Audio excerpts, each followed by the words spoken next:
সুপ্রিয় শিক্ষার্থীরা, কেমন আছো তোমরা? আজ তোমাদের জন্য বাংলা বানানের একটি গুরুত্বপূর্ণ বিষয় নিয়ে হাজির হলাম।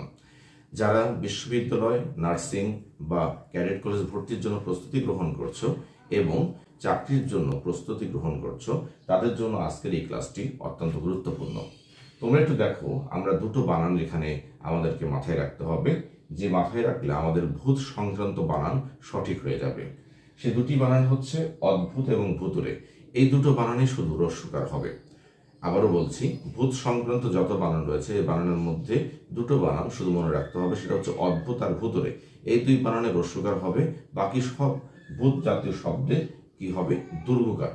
যেমন উদ্ভূত, ভূত, বহির্ভূত, ভূতপূর্ব, বশীভূত, এই সমস্ত বানানে আমরা দীর্ঘকার ব্যবহার করব। তাহলে আমরা শুধু দুটি ভূত বানানে আমরা রস্যকার লিখবো, একটা হচ্ছে অদ্ভুত আর একটা হচ্ছে ভূতুরে, আর বাকি সব ভূত বানানে আমরা দীর্ঘকারের ব্যবহার করব। আশা করি তোমরা বুঝতে পেরেছো। ধন্যবাদ সকলকে।